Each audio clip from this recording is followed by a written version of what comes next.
ಶ್ರೀ ಗುರುಭ್ಯೋ ನಮಃ ಪರಮಗುರುಭ್ಯೋ ನಮಃ ಶ್ರೀಮದಾನಂದತೀರ್ಥ ಭಗವತ್ಪಾದಾಚಾರ್ಯ ಗುರುಭ್ಯೋ ನಮಃ ಹರಿ ಓಂ. ನಾರಾಯಣಂ ಸುರಗುರುಂ ಜಗದೇಕನಾಥಂ ಭಕ್ತಪ್ರಿಯಂ ಸಕಲಲೋಕನಮಸ್ಕೃತಂ ಚ ತ್ರೈಗುಣ್ಯವರ್ಜಿತಮಜಂ ವಿಭುಮಾದ್ಯಮೀಶಂ ವಂದೇ ಭವಘ್ನಂ ಅಮರಾಸುರಸಿದ್ಧವಂದ್ಯಂ. ನಾರಾಯಣಾಯ ಪರಿಪೂರ್ಣಗುಣಾರ್ಣವಾಯ ವಿಶ್ವೋದಯಸ್ಥಿತಿಲಯೋನ್ನಿಯತಿಪ್ರದಾಯ ಜ್ಞಾನಪ್ರದಾಯ ವಿಬುಧಾಸುರಸೌಖ್ಯದುಃಖಸತ್ಕಾರಣಾಯ ವಿತತಾಯ ನಮೋ ನಮಸ್ತೆ. ಸರ್ವಮಂಗಲಮಂಗಲ್ಯೆ ಶಿವೆ ಸರ್ವಾರ್ಥಸಾಧಿಕೆ ಶರಣ್ಯೆ ತ್ರ್ಯಂಬಕೆ ಗೌರಿ ನಾರಾಯಣಿ ನಮೋಸ್ತುತೆ. ಧರ್ಮ ವಿಜ್ಞಾನ ವೈರಾಗ್ಯ ಪರಮೈಶ್ವರ್ಯಶಾಲಿನಃ ಆನಂದತೀರ್ಥ ಭಗವತ್ಪದಾನ್ ವಂದೇ ನಿರಂತರಂ. ನಮೋಸ್ತು ತಾತ್ವಿಕಾ ದೇವಾಃ ವಿಷ್ಣುಭಕ್ತಿಪರಾಯಣಾಃ ಧರ್ಮಮಾರ್ಗೇ ಪ್ರೇರಯಂತು ಭವಂತಃ ಸರ್ವ ಏವ ಹಿ. ಆನಂದತೀರ್ಥೋಪದಿಷ್ಟೋ ನಿಧಿರ್ನಾರಾಯಣಃ ಹ್ವಯಃ ಪ್ರದರ್ಶಿತೋ ಯೇನ ಸಮ್ಯಕ್ ಜಯತೀರ್ಥಂ ತಮಾಶ್ರಯೇ. ನೌಮಿನ್ಯಾಯ ಸುಧಾಧಿಕೃಜ್ಜಯ ಮುನೀನ್ ಶ್ರೀಪಾದರಟ್ಸನ್ಮಣೀನ್ ವ್ಯಾಸಾರ್ಯಾನ್ ವಿವಿಧಾಗಮಬ್ಧಿವಿಹರಾನ್ ಶ್ರೀವಾದಿರಾಜಾನಪಿ. ವಂದೇ ಹಂಸವರಾನ್ ರಘುತ್ತಮ ಗುರುನ್ ವೈದಗ್ಧ್ಯವರಾಂ ನಿಧೀನ್ ಶ್ರೀ ಸತ್ಯವ್ರತ ರಾಘವೇಂದ್ರ ಮುನಿಪಾನ್ ಸದ್ಬೋಧ ಸಧ್ಯಾನಪಾನ್. ಅಜ್ಞಾನತಿಮಿರಚ್ಛೇದಂ ಬುದ್ಧಿ ಸಂಪತ್ಪ್ರದಾಯಕಂ ವಿಜ್ಞಾನ ವಿಮಲಂ ಶಾಂತಂ ವಿಜಯಾಖ್ಯ ಗುರುಂ ಭಜೆ. ವಿದ್ಯಾಪೀಠ ವಿಧಾತಾರಂ ವಿದ್ಯಾವಾರಿಧಿ ಚಂದಿರಂ ವಿದ್ಯಾರ್ಥಿವತ್ಸಲಂ ವಂದೇ ಮಹಾಮಹಿಮ ಸದ್ಗುರುಂ. ಆಪಾದಮೌಲಿ ಪರ್ಯಂತಂ ಗುರುಣಾಮಾಕೃತಿಂ ಸ್ಮರೇತ್ಯೇನ ವಿಘ್ನಾಃ ಪ್ರಣಶ್ಯಂತಿ ಸಿದ್ಧ್ಯಂತಿ ಚ ಮನೋರಥಾಃ. ಶ್ರೀ ಗುರುಭ್ಯೋ ನಮಃ. ಶ್ರೀ ಗುರುಭ್ಯೋ ನಮಃ.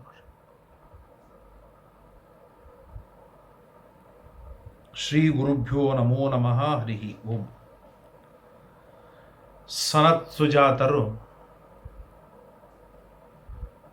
ಧೃತರಾಷ್ಟ್ರನಿಗೆ ನಾನಾ ತರಹದ ತತ್ವಗಳನ್ನು ಪ್ರಮೇಯಗಳನ್ನು ತಿಳಿಸಿಕೊಡ್ತಾ ಇದ್ದಾರೆ. ಆಗ ಧೃತರಾಷ್ಟ್ರ ಒಂದು ಮಧ್ಯೆ ಪ್ರಶ್ನೆಯನ್ನು ಮಾಡ್ತಾನೆ. ಎಲ್ಲದಕ್ಕೂ ಕಾರಣ ದೇವರು, ಮೋಕ್ಷಾದಿಗಳನ್ನು ಕೊಡುವವನೂ ದೇವರೇ, ಗುಣವಂತಿಕೆಯಿಂದ ವೇದ ಜ್ಞಾನದಿಂದ ಭಕ್ತಿಯ ಅನುಭವದೊಳಗೆ ದೇವರನ್ನು ಕಾಣಬೇಕು. ಆ ದೇವರು ಸಕಲೇಷ್ಟಗಳನ್ನು ದಯಪಾಲಿಸ್ತಾನೆ ಎಂಬುದಾಗಿ ನೀವು ತಿಳಿಸಿದರು. ಆ ದೇವರನ್ನು ಹೇಗೆ ಕಾಣಬೇಕು, ದೇವರು ಹೇಗಿದ್ದಾನೆ, ಯಾರ ಮುಖಾಂತರ ಹೋಗಬೇಕು ಅಂತ 3 ಪ್ರಶ್ನೆಗಳನ್ನು ಧೃತರಾಷ್ಟ್ರ ಭಾರಿ ಸುಂದರವಾಗಿ ಕೇಳಿದಾಗ ಸನತ್ ಸುಜಾತರು ಹೇಳ್ತಾರೆ. ಗುರುಂ ಶಿಷ್ಯೋ ನಿತ್ಯಂ ಅಭಿವಾದಯೀತ ಮುಕುಂದ ಭಕ್ತೈ ಗುರುಭಕ್ತಿ ಜಾಯೈ. ದೇವರಲ್ಲಿ ದೃಢತರವಾದ ಭಕ್ತಿ ಬರಬೇಕು ಎಂದಾದರೆ ಗುರುಗಳಲ್ಲಿ ಅಪ್ರತಿಮವಾದ ಭಕ್ತಿಯನ್ನು ಮಾಡಬೇಕು. ದೇವರ ಜ್ಞಾನವಾಗಬೇಕಾದರೆ ಗುರುಗಳಿಂದ ಜ್ಞಾನೋಪದೇಶವನ್ನು ಪಡೆಯಬೇಕು. ಗುರುಗಳಿಂದ ಜ್ಞಾನೋಪದೇಶವನ್ನು ಪಡೆಯಬೇಕು ಎಂತಾಗಿದ್ದರೆ ಗುರುಗಳ ಸೇವೆಯನ್ನು ಅಪ್ರತಿಮ ರೀತಿಯಿಂದ ಮಾಡಬೇಕು. ಗುರು ಶುಶ್ರೂಷಯ ವಿದ್ಯಾ ಸಾ ವಿದ್ಯಾ ಫಲಶ್ರುತ. ಗುರು ಶುಶ್ರೂಷೆಯಿಂದ ಸಂಪಾದಿಸಲ್ಪಟ್ಟ ವಿದ್ಯೆಯೇ ಇದು ಅಪರೋಕ್ಷ ಜ್ಞಾನಕ್ಕೆ ಕಾರಣವಾಗತ್ತೆ. ಹಾಗಾಗಿಯೇನೆ ಇವತ್ತಿನ ಲೌಕಿಕ ಯಾವ ವಿದ್ಯೆಯಿಂದಲೂ ಅಪರೋಕ್ಷ ಜ್ಞಾನ ಬರುವುದಿಲ್ಲ. ಯಾಕೆ? ಅಲ್ಲಿ ಗುರುಗಳ ಸೇವೆ ಇಲ್ಲ, ಅಲ್ಲಿ ವೇದಾಂತ ಜ್ಞಾನವಿಲ್ಲ. ಹಾಗಾಗಿ ಮೊಟ್ಟ ಮೊದಲಿಗೆ ಮಾಡಬೇಕಾದ್ದು ಅಪ್ರತಿಮವಾದ ಗುರು ಸೇವೆಯನ್ನು ಮಾಡಬೇಕು. ಹೇಗೆ ಎನ್ನುವುದನ್ನು ಬಹಳ ಸುಂದರವಾಗಿ ತಿಳಿಸಿಕೊಡ್ತಾರೆ. ಗುರುಂ ಶಿಷ್ಯೋ ನಿತ್ಯಂ ಅಭಿವಾದಯೀತ. ಪ್ರತಿನಿತ್ಯದೊಳಗೂ ಕೂಡ ಗುರುಗಳಿಗೆ ನಮಸ್ಕಾರವನ್ನು ಮಾಡಬೇಕು, ಶಿಷ್ಯನ ಆದ್ಯ ಕರ್ತವ್ಯ. ಗುರು ರೀತಿ ಜಪದೋ ನಾಸ್ತಿ ಪಾತಕಂ, ಗುರುಭ್ಯೋ ನಮಃ ಗುರುಭ್ಯೋ ನಮಃ ಗುರುಭ್ಯೋ ನಮಃ ಎಂಬುದಾಗಿ ಸ್ಮರಣೆಯನ್ನು ಮಾಡ್ತಾ ನಮಸ್ಕಾರವನ್ನು ಮಾಡ್ತಾ ಇದ್ದರೆ ಪಾತಕಗಳೇ ಇಲ್ಲ ಎಂಬುದಾಗಿ ಹೇಳ್ತಾರೆ. ಹಾಗಾಗಿ ಚೆನ್ನಾಗಿ ಗುರುಗಳ ಸೇವೆ, ಗುರುಗಳಿಗೆ ನಮಸ್ಕಾರವನ್ನು ಮಾಡುವುದನ್ನು ಕಲಿಯಬೇಕು. ಇದು ಮೊಟ್ಟ ಮೊದಲನೇದ್ದು. ಯಾಕೆ ಅಂತ ಕೇಳಿದಾಗ, ಸ್ವಾಧ್ಯಾಯಂ ಇಚ್ಛೇಚ್ಛುಹು, ಸ್ವಾಧ್ಯಾಯವನ್ನು ಅಧ್ಯಯನವನ್ನು ಮಾಡಬೇಕು ಎನ್ನುವ ಇಚ್ಛೆ ಇತ್ತು ಗುರುಗಳಿಗೆ ನಮಸ್ಕಾರವನ್ನು ಮಾಡು. ಇದು ಮೊದಲನೇದ್ದು.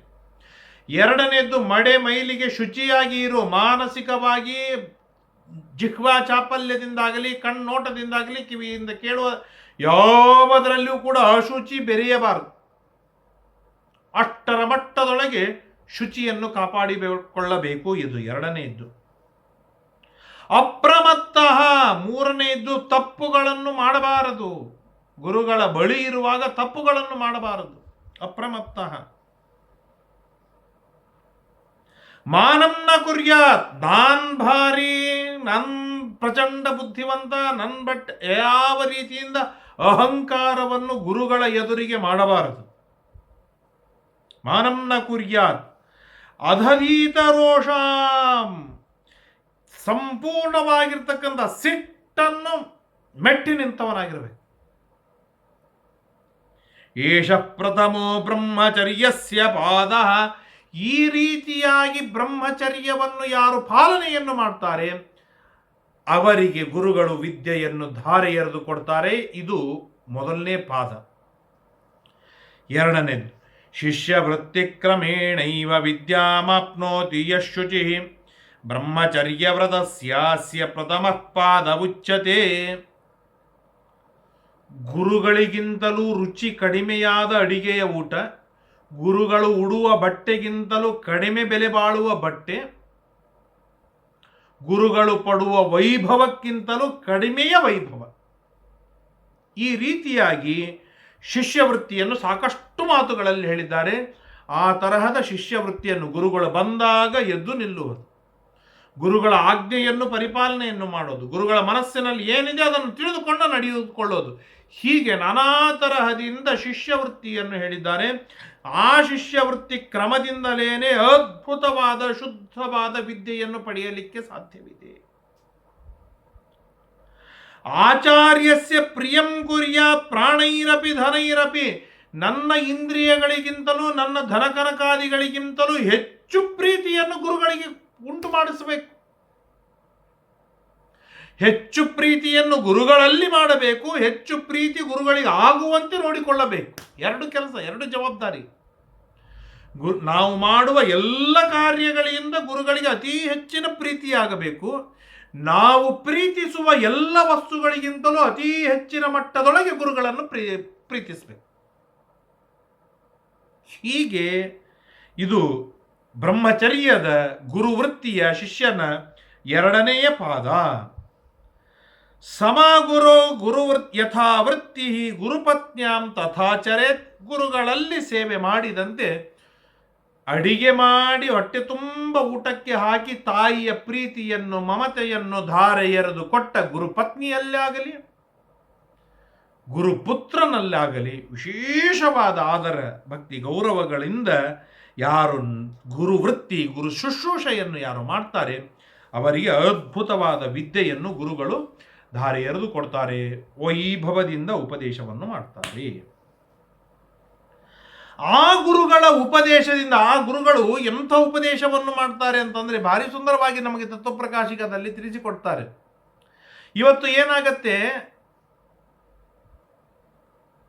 ಶಿಷ್ಯನ ಮೇಲೆ ತನ್ನ ಪ್ರಭಾವ ಹೆಚ್ಚಾಗಿ ಇರಬೇಕು ಎನ್ನುವ ಕಾರಣಕ್ಕಾಗಿ ನಿನ್ನ ಯೋಗ್ಯತಾ ಭಿಜ್ಞನಾಗಿದ್ದೇನೆ ಎಂಬುದಾಗಿ ಗುರುಗಳು ತಿಳಿದು ಆ ಯೋಗ್ಯತೆಗೆ ತಕ್ಕ ಹಾಗೆ ವ್ಯವಸ್ಥೆಯನ್ನು ಇವತ್ತು ಮಾಡ್ತಾರೆ. ಮೇಲ್ನೋಟಕ್ಕೆ ಅವರ ತಿಳುವಳಿಕೆಗೆ ಈ ವಿಷಯಗಳು ಬಂದಿರಬಹುದು, ಆದರೆ ಯೋಗ್ಯತೆ ಗೊತ್ತಾಗುವುದಿಲ್ಲ, ಗೊತ್ತಾಗುವಂತಹ ವಿಷಯವೂ ಅಲ್ಲ. ಹಾಗಾದರೆ ಗುರುಗಳ ಕರ್ತವ್ಯ ಏನು ಅಂತಂದರೆ ತೇಷಾಂ ಭಾವ್ಯುತ್ಕರ್ಷಂ ಜ್ಞಾತ್ವಾ, ಮೋಕ್ಷದಲ್ಲಿ ಅವರು ಅನುಭವಿಸುವಂತಹ ಏನೆಲ್ಲ ಆನಂದವಿದೆ ಆ ಆನಂದವನ್ನು ಪ್ರತ್ಯಕ್ಷದಿಂದ ಕಾಣ್ತಾರೆ ಗುರುಗಳು. ಅವರ ಫಲವೇನಿದೆ, ಮೋಕ್ಷದಲ್ಲಿ ಅನುಭವಿಸುವ ಫಲವೇನಿದೆ ತಿಳಿದವರಾದಂತಹ ಸರ್ವಜ್ಞರಾದ ಗುರುಗಳು ಅದಕ್ಕೆ ಅನುಗುಣವಾದ ಉಪದೇಶವನ್ನು ಶಿಷ್ಯನಿಗೆ ಮಾಡ್ತಾರೆ. ಆ ಶಿಷ್ಯ ಅಷ್ಟು ಉಪಚಿಂತನೆಯನ್ನು ಮಾಡಿ ತನಗೆ ಯೋಗ್ಯವಾದ ಫಲವನ್ನು ಪಡೆದುಕೊಳ್ತಾನೆ. ಇದು ಗುರು ಶಿಷ್ಯರಲ್ಲಿರ್ತಕ್ಕಂಥ ಅಗಾಧವಾದ ಅಪ್ರತಿಮವಾದ ಸಂಬಂಧವಿದೆ. ಅಪರೂಪದ ಸಂಬಂಧ, ಅಪೂರ್ವವಾದ ಸಂಬಂಧ. ತೇಷಾಂ ಭಾವ್ಯುತ್ಕರ್ಷಂ ಜ್ಞಾತ್ವಾ ಸರ್ವಜ್ಞಸ್ಯ ವಾ ಅನ್ಯಸ್ಯ ಗುರೋಹೋ ಎಂಬುದಾಗಿ ಶ್ರೀಮದ್ ಟೀಕಾಕೃತ್ಪಾದರು ತಿಳಿಸಿಕೊಡ್ತಾರೆ. ಜೀವನ ಶಿಷ್ಯನ ಭಾವಿ ಉತ್ಕರ್ಷ, ಮೋಕ್ಷದಲ್ಲಿ ಆಗುವುದಾದ ಆನಂದವನ್ನು ತಾವು ಕಣ್ಣಾರೆ ತಿಳಿದವರಾಗಿ ನೀನು ಇಷ್ಟಿಷ್ಟು ಉಪದೇಶವನ್ನು ಮಾಡ್ತಾರೆ. ಅಷ್ಟಟ್ಟು ಅವರು ಚಿಂತನೆಯನ್ನು ಮಾಡಿದಾಗ ಆ ತರಹದ ದೇವರನ್ನು ಕಾಣ್ತಾರೆ, ಕೊನೆಗೆ ಆ ತರಹದ ಫಲವನ್ನು ಪಡೀತಾರೆ. ಆಗ ಅವ್ರೇನ್ ಮಾಡ್ತಾರೆ ಅಂತಂದ್ರೆ ದೇವರ ಬಗ್ಗೆ ವಿಶೇಷವಾಗಿ ತಿಳಿಸಿಕೊಡ್ತಾರೆ, ಅದ್ಭುತವಾದ ಮಹಿಮೆಗಳನ್ನು ತಿಳಿಸಿಕೊಡ್ತಾರೆ. ಹೇಗಿದ್ದಾನೆ ನಮ್ಮ ದೇವ ಅಂತಂದ್ರೆ, ಯೋಗಿನಂ ಸ್ತಂ ಪ್ರಪಶ್ಯಂತಿ ಭಗವಂತಂ ಸನಾತನಂ. ಮಹಾಯೋಗಿಗಳು ತಮ್ಮ ಪ್ರತ್ಯಕ್ಷದಲ್ಲಿ ಯಾವ ದೇವರನ್ನು ಕಾಣ್ತಾರೆ ನೋಡಿ, ಆ ದೇವರ ಬಗ್ಗೆ, ಆ ದೇವರನ್ನು ಕಾಣುವ ಬಗ್ಗೆ ನಮಗೆ ನಮ್ಮ ಗುರುಗಳು ತಿಳಿಸಿಕೊಡ್ತಾರೆ. ಅಂದ್ರೆ ಬ್ರಹ್ಮಾದಿ ದೇವತೆಗಳು ಯಾವ ದೇವರನ್ನು ಕಾಣ್ತಾರಲ್ಲ ಅದೇ ದೇವರನ್ನೇ ಕಾಣುವುದಕ್ಕೆ ನನಗೆ ಉಪದೇಶವನ್ನು ಮಾಡ್ತಾರೆ. ಅಷ್ಟು ಆಶ್ಚರ್ಯ, ಎಷ್ಟು ಅತ್ಯದ್ಭುತ. ಅಂತೆಯೇ ಗುರುಗಳ ಸ್ಥಾನ ಜಗತ್ತಿನೊಳಗೆ ಮಹಾಸ್ಥಾನ.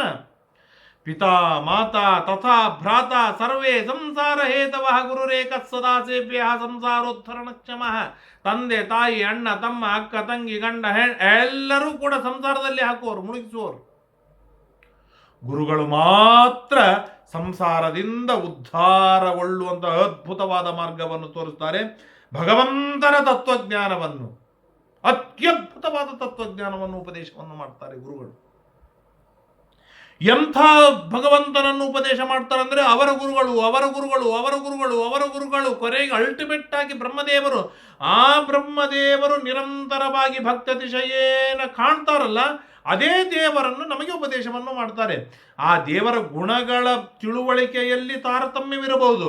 ಬ್ರಹ್ಮಾದಿಗಳು ಬಹಳ ಅನಂತ ಗುಣಗಳನ್ನು ತಿಳಿತಾರೆ, ಉಳಿದವರು ಕಡಿಮೆ. ನಮ್ಮ ಪಾಲಿಗೆ 4-1 ಗುಣಗಳ ಜ್ಞಾನವನ್ನು ಉಪದೇಶವನ್ನು ಮಾಡ್ತಾರೆ. ಇದು ಸತ್ಯ. ಆದರೆ ಬ್ರಹ್ಮದೇವರು ಕಾಣುವ ದೇವರನ್ನೇ, ಅತ್ಯಂತ ಅಭಿನ್ನನಾದ ದೇವರನ್ನೇ ಜ್ಞಾನ ಮಾಡಿಸಿಕೊಡ್ತಾರೆ ನಮ್ಮ ಗುರುಗಳು. ಆದ್ದರಿಂದಾಗಿ ಗುರುಗಳಿಗೆ, ಸ್ವರೂಪೋದ್ಧಾರಕ ಗುರುಗಳಿಗೆ ಜಗತ್ತಿನಲ್ಲಿ ಮಹಾಮಾನ್ಯತೆ ಇದೆ. ಅತ್ಯದ್ಭುತವಾದ ಸ್ಥಾನವಿದೆ. ಹಾಗಾದರೆ ಎಂಥವನು? ಪೂರ್ಣಾತ್ ಪೂರ್ಣಾನ್ಯುದ್ಧರಂತಿ ಪೂರ್ಣಾತ್ ಪೂರ್ಣಾನಿ ಚಕ್ರಿರೆ ಹರಂತಿ ಪೂರ್ಣಾತ್ ಪೂರ್ಣಾನಿ ಪೂರ್ಣಮೇವಾವಶಿಷ್ಯತೆ. ತಮಗೆಲ್ಲರಿಗೂ ತಿಳಿದಂಥ ಒಂದು ಸುಂದರವಾದ ಮಂತ್ರ, ಪೂರ್ಣಮದಃ ಪೂರ್ಣಮಿದಂ ಪೂರ್ಣಾತ್ ಪೂರ್ಣಮದಚ್ಯತೆ ಪೂರ್ಣಸ್ಯ ಪೂರ್ಣಮಾದಾಯ ಪೂರ್ಣಮೇವಾವಶಿಷ್ಯತೆ. ಅದ್ಭುತವಾದ ದಿವ್ಯವಾದ ಮಂತ್ರ. ಮಂತ್ರದ ಅರ್ಥವೇ ಗೊತ್ತಿಲ್ಲ, ನಿತ್ಯ ಉಚ್ಚಾರಣವನ್ನು ಮಾಡ್ತೇವೆ. ಮಹಾಭಾರತ ಈ ವೇದ ಮಂತ್ರಕ್ಕೆ ಸೊಗಸಾಗಿ ವ್ಯಾಖ್ಯಾನವನ್ನು ಮಾಡುತ್ತೆ. ಶ್ರೀಮದಾಚಾರ್ಯರು ವ್ಯಾಖ್ಯಾನವನ್ನು ಮಾಡ್ತಾರೆ. ಪೂರ್ಣಮದಃ, ಆ ವೈಕುಂಠದಲ್ಲಿರುವ ಯಾವ ಭಗವಂತನ ರೂಪವಿದೆ ಆ ಭಗವಂತನ ರೂಪವು ಅನಂತ ಜ್ಞಾನ, ಅನಂತ ಗುಣ, ಅನಂತ ಕ್ರಿಯೆಗಳಿಂದ ಪರಿಪೂರ್ಣವಾಗಿದೆ. ಪೂರ್ಣಮದಃ ಪೂರ್ಣಮಿದಂ, ನನ್ನ ಅಂತರ್ಯಾಮಿಯಾಗಿರ್ತಕ್ಕಂಥ ರೂಪವು ಅನಂತ ಗುಣ, ಅನಂತ ಕ್ರಿಯಾ, ಅನಂತ ರೂಪಗಳಿಂದ ಪರಿಪೂರ್ಣವಾಗಿದೆ. ಪೂರ್ಣಮದಃ, ಆ ವೈಕುಂಠಸ್ಥವಾಗಿರ್ತಕ್ಕಂಥ ಯಾವ ಪೂರ್ಣವಾದ ರೂಪವಿದೆ ಆ ಪೂರ್ಣವಾದ ರೂಪವೇ ಪೂರ್ಣಮಿದಂ. ಕೃಷ್ಣ, ವೇದವ್ಯಾಸಾದಿ ಏನು ರಾಮಕೃಷ್ಣಾದಿ ಅನಂತ ರೂಪಗಳಿವೆ ಆ ಎಲ್ಲ ಅನಂತ ರೂಪಗಳು ಪೂರ್ಣವಾಗಿವೆ. ಪೂರ್ಣಮದಃ ಪೂರ್ಣಮಿದಂ, ಪೂರ್ಣಮದಃ ಪೂರ್ಣಮಿದಂ. ವೈಕುಂಠಸ್ಥವಾದ ಯಾವ ಪೂರ್ಣವಾದ ರೂಪವಿದೆ ಅದೇ ಪೂರ್ಣವಾದ ರೂಪ ನನ್ನ ಹೃದಯ ಕಮಲದಲ್ಲಿ ಇದೆ. ಶ್ವೇತದ್ವೀಪಸ್ಥವಾದ ವೈಕುಂಠಸ್ಥವಾದ ಯಾವ ಭಗವಂತನ ಪರಿಪೂರ್ಣವಾದ ರೂಪವಿದೆ, ಅದೇ ರೂಪವೇ ರಾಮ, ಕೃಷ್ಣ, ವೇದವ್ಯಾಸ, ಹಯಗ್ರೀವ, ನರ, ನಾರಾಯಣ, ವೃಷಭ, ಧನ್ವಂತರಿ, ತಾಪಸ, ಮನ ಇತ್ಯಾದಿ ಎಲ್ಲ ರೂಪಗಳು. ಪೂರ್ಣಮದಃ ಪೂರ್ಣಮಿದಂ ಪೂರ್ಣಾತ್ ಪೂರ್ಣಮುದಚ್ಯತೆ. ಪೂರ್ಣವಾದ ಭಗವಂತನ ರೂಪದಿಂದಲೇನೆ ಪೂರ್ಣವಾದ ಈ ರಾಮಕೃಷ್ಣಾದಿ ರೂಪಗಳು ಆವಿರ್ಭವಿಸುತ್ತವೆ. ಪೂರ್ಣವಾದ ವೈಕುಂಠಸ್ಥವಾದ ಭಗವಂತನ ರೂಪದಿಂದಲೇನೆ ಪೂರ್ಣವಾದ ಈ ಬಿಂಬರೂಪಿಯು ಆವಿರ್ಭವಿಸುತ್ತದೆ. ಪೂರ್ಣಾತ್ ಪೂರ್ಣಮುದಚ್ಯತೆ. ಕೊನೆಗೆ ಪೂರ್ಣಸ್ಯ ಪೂರ್ಣಮಾದಾಯ. ಈ ಪೂರ್ಣವಾದ ಏನೆಲ್ಲ ರಾಮಕೃಷ್ಣಾದಿ ರೂಪಗಳಿವೆ ಆ ರೂಪಗಳನ್ನು ಪೂರ್ಣಮಾದಾಯ, ಪೂರ್ಣವಾದ ವೈಕುಂಠಸ್ಥವಾದ ಯಾವ ನಾರಾಯಣನ ರೂಪವಿದೆ ಅಲ್ಲಿ ಐಕ್ಯವನ್ನು ಹೊಂದಿದಾಗ ಅದೂ ಕೂಡ ಪರಿಪೂರ್ಣವಾಗತ್ತೆ. ಕೊನೆಗೆ ಉಳಿಯೋದೇನು? ಪೂರ್ಣಮೇವ ಅವಶಿಷ್ಯತೆ. ಪೂರ್ಣವಾಗಿಯೇನೇ ಉಳಿಯುತ್ತಾನೆ. ಎಷ್ಟು ಅದ್ಭುತವಾದ ಅರ್ಥವಿದೆ. ಅದು ರೂಪ ಪೂರ್ಣವಾದದ್ದು, ರಾಮಕೃಷ್ಣಾದಿಗಳ ರೂಪ ಪೂರ್ಣವಾದದ್ದು, ಆ ರೂಪ ಪೂರ್ಣವಾದದ್ದು, ನನ್ನ ಅಂತರ್ಯಾಮಿಯಾದ ರೂಪ ಪೂರ್ಣವಾದದ್ದು, ಆ ಪೂರ್ಣವಾದ ರೂಪದಿಂದಲೇನೆ ರಾಮಕೃಷ್ಣಾದಿ ರೂಪಗಳು ಹುಟ್ಟಿ ಬರುತ್ತೆ. ಪೂರ್ಣವಾದ ರಾಮಕೃಷ್ಣಾದಿ ರೂಪಗಳೇ ಕೊನೆಗೆ ಪೂರ್ಣವಾದಂತಹ ವೈಕುಂಠಸ್ಥವಾದ ರೂಪದಲ್ಲಿ ಐಕ್ಯವನ್ನು ಹೊಂದುತ್ತೆ. ಹೊಂದಿದಾಗ ಉಳಿಯುವ ರೂಪವೇನಿದೆ ಅದು ಕೂಡ ಪರಿಪೂರ್ಣವಾಗಿದೆ. ಇಂತಹ ಅತ್ಯದ್ಭುತವಾಗಿರ್ತಕ್ಕಂಥ ಪೂರ್ಣವಾದ ರೂಪವನ್ನು ನಮ್ಮ ಗುರುಗಳು ನಮಗೆ ಉಪದೇಶವನ್ನು ಮಾಡ್ತಾರೆ. ಎಷ್ಟು ಸುಂದರವಾಗಿದೆ ಅಲ್ವಾ? ಈ ಪೂರ್ಣವಾದ ರೂಪವೇ ಸಚ್ಚಿತ್ ಆನಂದ ರೂಪ. ಸತ ಅಂದ್ರೆ ನಿರ್ದುಷ್ಟ, ಚಿತ ಅಂದ್ರೆ ಜ್ಞಾನ ಸ್ವರೂಪ, ಆನಂದ ಅಂದ್ರೆ ಆನಂದ ಸ್ವರೂಪವಾಗಿರ್ತಕ್ಕಂಥ ರೂಪ. ಇದರಲ್ಲಿ ಅನಂತ ಸಹನ, ಅನಂತ ದಯ, ಅನಂತ ಕ್ಷಮ, ಅನಂತ ವಾತ್ಸಲ್ಯ, ಅನಂತ ಪ್ರೀತಿ, ಅನಂತ ಅನುಗ್ರಹ, ಅನಂತ ಸ್ವಾತಂತ್ರ್ಯ, ಅನಂತ ಕರ್ತೃತ್ವ, ಅನಂತ ಭೋಕ್ತೃತ್ವ, ಅನಂತ ಕ್ರಿಯಾಕರ್ತೃ, ಹೀಗೆ ಅನಂತಾನಂತ ರೂಪಗಳುಳ್ಳದ್ದಾಗಿದೆ, ಅನಂತಾನಂತ ಗುಣಗಳುಳ್ಳದ್ದಾಗಿದೆ, ಅನಂತಾನಂತ ಶಕ್ತಿ ಸಾಮರ್ಥ್ಯಗಳುಳ್ಳದ್ದಾಗಿದೆ. ಅನಂತ ಜೀವರಾಶಿಗಳನ್ನು ನಿಯಮನವನ್ನು ಮಾಡುವಂತಹ ರೂಪ ಇದೆ ನನ್ನ ಅಂತರ್ಯಾಮಿಯಾದ ರೂಪ.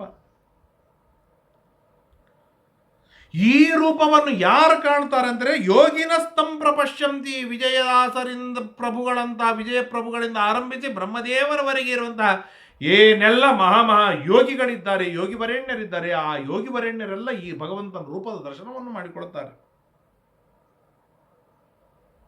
ಆ ಭಗವಂತನ ಮುಖದಿಂದ ಬ್ರಾಹ್ಮಣರು, ಭುಜದಿಂದ ಕ್ಷತ್ರಿಯರು, ತೊಡೆಯಿಂದ ವೈಶ್ಯರು, ಪಾದದಿಂದ ಶೂದ್ರರು ಹುಟ್ಟಿ ಬಂದಿದ್ದಾರೆ. ಆ ಭಗವಂತನ ಮನಸ್ಸಿನಿಂದ ಚಂದ್ರ, ಮುಖದಿಂದ ಅಗ್ನಿ, ಚಕ್ಷುರಿಂದ ದಿಕ್ಪಾಲಕರು, ಹೀಗೆ ಒಂದೊಂದು ಇಂದ್ರಿಯಗಳಿಂದ ಒಂದೊಂದು ಅಭಿಮಾನಿ ದೇವತೆಗಳು, ತತ್ವಾಭಿಮಾನಿ ದೇವತೆಗಳು ಹುಟ್ಟಿ ಬಂದಿದ್ದಾರೆ. ಅನಂತವಾಗಿರ್ತಕ್ಕಂಥ ಬ್ರಹ್ಮಾಂಡ, ಆ ಬ್ರಹ್ಮಾಂಡ ಹುಟ್ಟಿ ಬಂದಿದ್ದು ದೇವರಿಂದ, ಆ ಬ್ರಹ್ಮಾಂಡ ಉಳಿಯೋದು ದೇವರಿಂದ, ಆ ಬ್ರಹ್ಮಾಂಡ ನಾಶವಾಗಿ ಹೊಟ್ಟೆಯಲ್ಲಿ ಹೋಗುವುದು ದೇವರಿಂದ. ಅನಂತ ಬ್ರಹ್ಮಾಂಡವನ್ನು ತನ್ನ ಹೊಟ್ಟೆಯಲ್ಲಿಟ್ಟುಕೊಂಡಿದ್ದಾನೆ. ಅನಂತ ಜೀವರಾಶಿಗಳಿಗೆ ಉತ್ಪತ್ತಿ ಸೃಷ್ಟಿಕರ್ತೃವಾಗಿದ್ದಾನೆ, ಅನಂತ ಜೀವರಾಶಿಗಳಿಗೆ ಸ್ಥಿತಿಕರ್ತೃವಾಗಿದ್ದಾನೆ, ಅನಂತಾನಂತ ಜೀವರಾಶಿಗಳಿಗೆ ಮೋಕ್ಷ ತಪಸ್ಸುಗಳನ್ನು ಕೊಡುವಂತಹ 14 ಲೋಕಕ್ಕೆ ಒಡೆಯನಾದ ಯಾವ ದೇವನಿದ್ದಾನೆ ಆ ದೇವರೇ ಅಂಗುಷ್ಠ ಮಾತ್ರ ಪುರುಷ.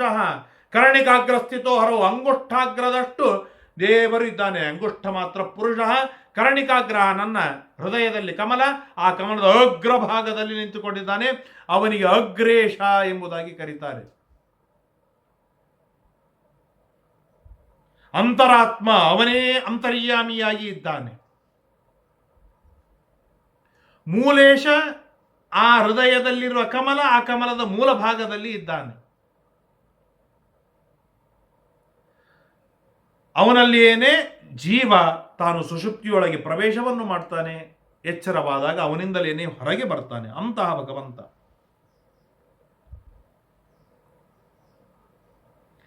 ಎಲ್ಲರ ಕಣ್ಣಿಗೆ ಕಾಣಿಸುವುದಿಲ್ಲ. ಯಾರು ತಮ್ಮ ಮಾನಸಿಕವಾದ ಪ್ರತ್ಯಕ್ಷದಲ್ಲಿ ಕಾಣ್ತಾರೆಯೋ ಅವರಿಗೆ ಮೋಕ್ಷ. ವಿಚಿತ್ರವಾಗಿರುವಂಥದ್ದು.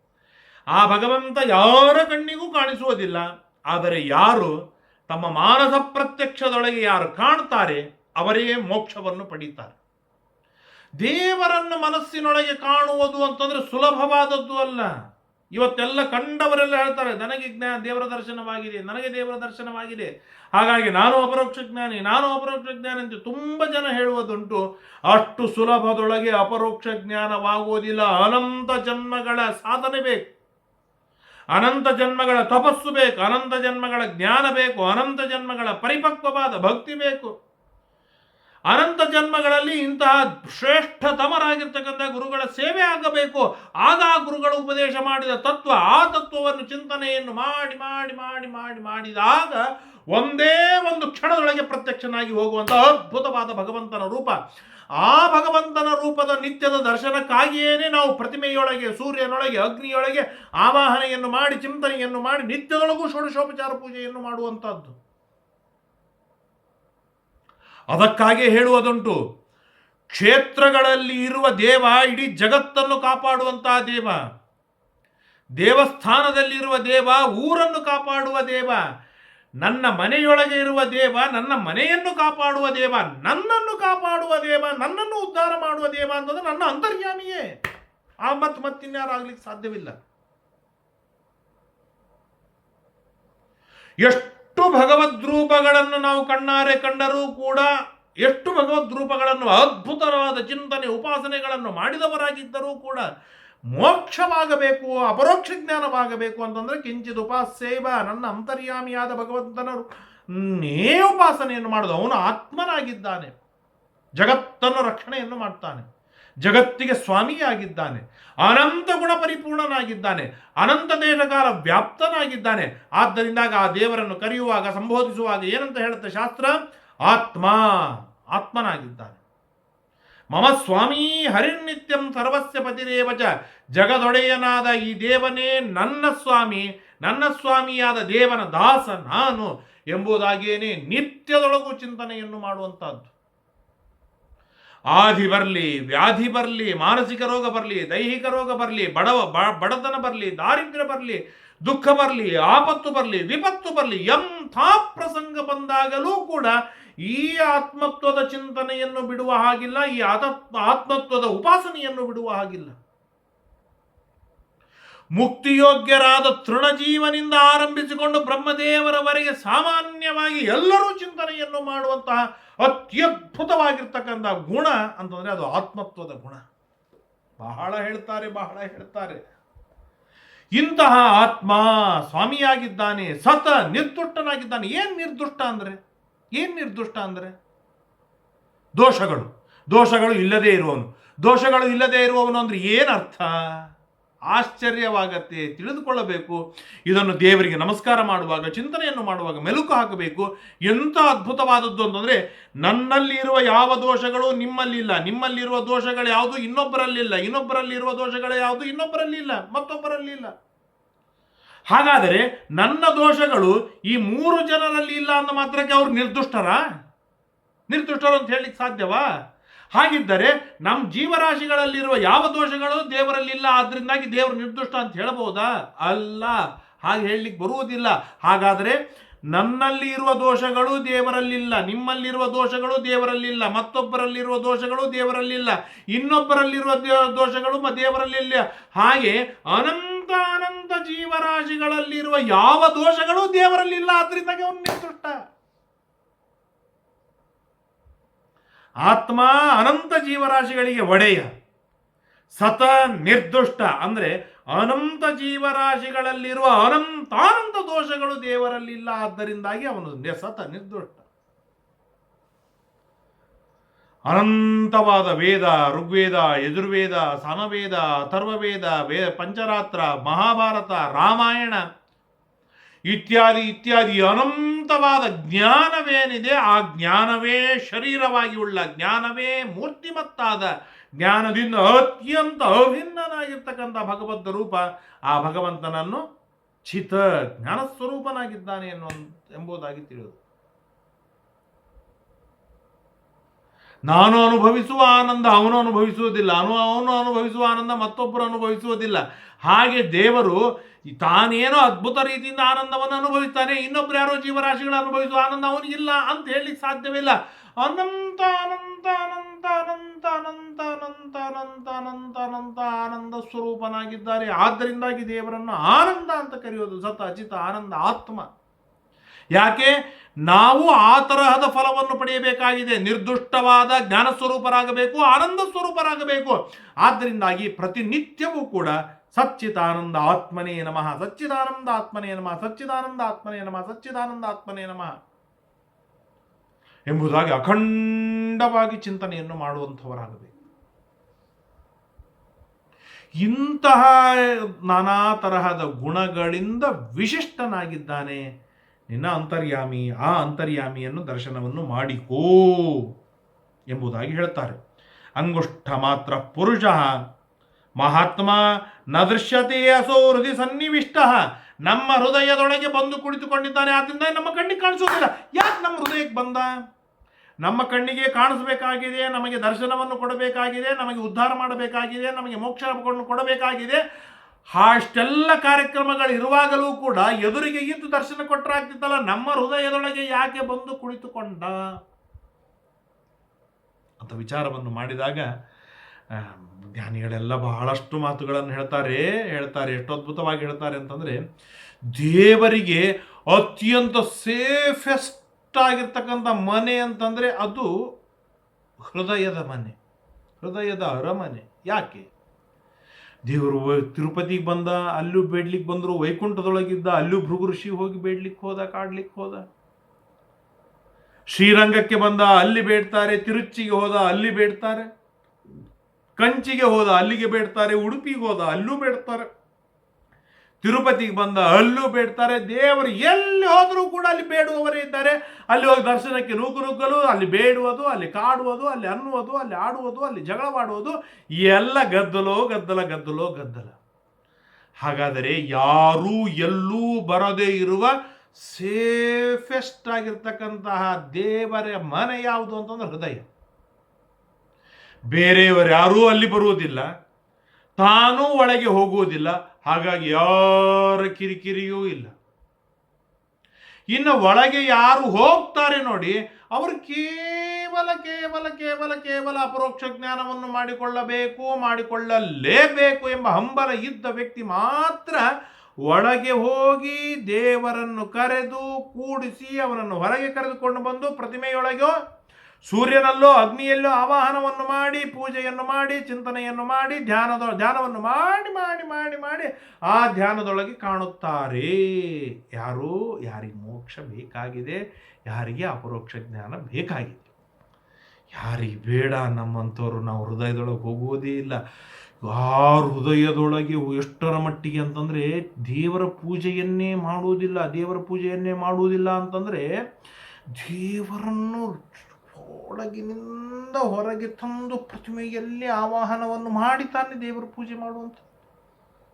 ನಮಗೆ ಆ ಒಳಗಿನ ದೇವರ ಜೊತೆಗೆ ಪ್ರೀತಿ ಬೇಡ, ಪೂಜೆ ಬೇಡ, ಅಂತಃಕರಣ ಬೇಡ, ಅಭಿಮಾನ ಬೇಡ, ವಿಶ್ವಾಸ ಬೇಡ. ಆ ನಮ್ಮ ಅಂತರ್ಯಾಮಿಯಾದ ದೇವರಂತಹ ಕೆಟ್ಟ ದುರವಸ್ಥೆ ಇನ್ಯಾರಿಗೂ ಬರುವುದು ಬೇಡ. ಅವನ ಕಡೆಗೆ ನೋಡುವುದಾಗುವುದಿಲ್ಲ, ಅವನ ಜೊತೆಗೆ ಮಾತನಾಡುವುದಾಗುವುದಿಲ್ಲ, ಅವನಲ್ಲಿ ಭಕ್ತಿ ಮಾಡುವುದಾಗುವುದಿಲ್ಲ, ಅವನ ಜೊತೆಗೆ ಡೀಪ್ ಡಿಸ್ಕಷನ್ ಇಲ್ಲ, ಅವನ ಜೊತೆಗೆ ಮೀಟಿಂಗ್ ಇಲ್ಲ, ಏನೂ ಇಲ್ಲ. ಒಬ್ಬ ನೆಗ್ಲೆಕ್ಟ್ ಮಾಡಲ್ಪಡುವಂತಹ ಅತಿ ದೊಡ್ಡನಾದ ವ್ಯಕ್ತಿ ಅಂತಂದ್ರೆ ಅದು ನಮ್ಮ ಅಂತರ್ಯಾಮಿಯಾಗಿರ್ತಕ್ಕಂಥ ದೇವರೇ. ಇದು ನಮಗೆ ಯಾವ ದಾರಿಯೊಳಗೆ ಹೋಗ್ತಾ ಇದ್ದೇವೆ ಗೊತ್ತಾಗುವುದಿಲ್ಲ. ಆಶ್ಚರ್ಯವಾಗುತ್ತೆ. ಈ ದೇವರನ್ನು ಚಿಂತನೆಯನ್ನು ಮಾಡಬೇಕು ಅಂತೇಳಿ ಯಾರೂ ಹೇಳುವುದಿಲ್ಲ, ಯಾರೂ ಕೇಳುವುದಿಲ್ಲ. ದೇವರ ಪೂಜೆ ಮಾಡು ಅಂತೇಳಂದ್ರೆ ಯಾರ ಮಗಗೂ ಹೇಳಲಿಕ್ಕೆ ಸಾಧ್ಯವಿಲ್ಲ, ಯಾರ ಮಗ ಯಾರಪ್ಪನಿಗೂ ಹೇಳಲಿಕ್ಕೆ ಸಾಧ್ಯವಿಲ್ಲ. ಬೇಡವಾಗಿದೆ ಎಲ್ಲರಿಗೂ ದೇವರ ಪೂಜೆ. ಹಾಗಾದರೆ ಮೋಕ್ಷ ಎಂದಾದೀತು? ಯಾವಾಗ ಮೋಕ್ಷ? ಯಾಕೆ ಬೇಡ ಅಂತಾರೆ ಅಂತಂದ್ರೆ ಅವ್ರಿಗೆ ಸರಿಯಾದ ಗುರುಗಳ ಮಾರ್ಗದರ್ಶನವಿಲ್ಲ, ಗುರುಗಳ ಸೇವೆ ಇಲ್ಲ. ಹಾಗಾಗಿ ಆ ದೇವರ ಪೂಜೆಯ ಬಗ್ಗೆ, ದೇವರ ಚಿಂತನೆಯ ಬಗ್ಗೆ, ದೇವರ ಗುಣಗಳ ಅವಲೋಕನದ ಬಗ್ಗೆ, ಆ ದೇವರ ಮೇಲೆ ಒಂದು ಪ್ರೀತಿ, ವಿಶ್ವಾಸ, ಅಂತಃಕರಣ, ಅಂತರ್ಯಾಮಿಯಾದ ದೇವರಲ್ಲಿ ಪ್ರೀತಿ, ಅಂತಃಕರಣ, ವಿಶ್ವಾಸ, ಪೂಜೆ, ಅನುಸಂಧಾನ ಯಾವುದೂ ಕೂಡ ಯಾರಿಗೂ ಬರಲಿಕ್ಕೆ ಸಾಧ್ಯವಿಲ್ಲ. ಯಾಕೆ? ನಮ್ಗೆ ಬೇಡವಾದ ವಸ್ತು ಅಂತಂದ್ರೆ ಅದು ಅಂತರ್ಯಾಮಿಯಾದ ದೇವರೇ ನಮಗೆ ಬೇಡವಾದ ವಸ್ತು ಆಗಿದೆ. ಯಾವ ಮಟ್ಟಕ್ಕೆ ನಾವು ಹೋಗಿ ಸಿಲುಕಿದ್ದೇವೆ, ಆಶ್ಚರ್ಯವಾಗುತ್ತೆ. ಆದ್ದರಿಂದಾಗಿ ಧೃತರಾಷ್ಟ್ರ, ನಾನು ನಿನಗೆ ಹೇಳ್ತಾ ಇದ್ದೇನೆ ಏನು ಅಂತಂದರೆ, ಈ ರೀತಿಯಾಗಿ ಗುರುಗಳ ಸೇವೆಯನ್ನು ಮಾಡಿದಾಗ ಆ ಗುರುಗಳು ಅಂತರ್ಯಾಮಿಯಾದ ದೇವರನ್ನು ಉಪದೇಶ ಮಾಡ್ತಾರೆ. ಆ ದೇವರನ್ನು ನಿರಂತರವಾಗಿ ಚಿಂತನೆ ಮಾಡು, ನಿರಂತರವಾಗಿ ಅನುಸಂಧಾನಕ್ಕೆ ತೆಗೆದುಕೊಂಡು ಬಾ, ಅಖಂಡವಾಗಿ ದೇವರನ್ನು ಕಾಣುವುದಕ್ಕೆ ಪರಿತಪಿಸು. ಆ ದೇವರ ದರ್ಶನ ಒಮ್ಮಾದರೂ ಸಾಕು, ನನಗೆ ಮೋಕ್ಷವಾಗತ್ತೆ. ಅವನು ಹೇಗಿದ್ದಾನೆ ಅಂತ ಕೇಳಿದಾಗ, ಅಣೋರಣೀಯಾನ್ ಸುಮನ ಸರ್ವಭೂತೇಷು ಜಾಗೃತಿ. ಅಣುವಿನಿಗಿಂತಲೂ ಅಣು, ಮಹತ್ತಿನಿಗಿಂತಲೂ ಮಹತ್ವ, ಅದೇ ಭಗವಂತ ನಮ್ಮ ಅಂತರ್ಯಾಮಿಯಾಗಿದ್ದಾನೆ ಎಂಬುದಾಗಿ ತಿಳಿಸ್ತಾ ಏನಂತಾರೆ, ಸನತ್ ಸುಜಾತಿಯವನ್ನು ಇಲ್ಲಿಗೆ ಮುಕ್ತಾಯವನ್ನು ಮಾಡಿ ಧೃತರಾಷ್ಟ್ರನಿಂದ ಅನುಮತಿಯನ್ನು ಪಡೆದುಕೊಂಡು ಸನತ್ ಸುಜಾತರು ಹೊರಟೇ ಹೋಗಿಬಿಡ್ತಾರೆ.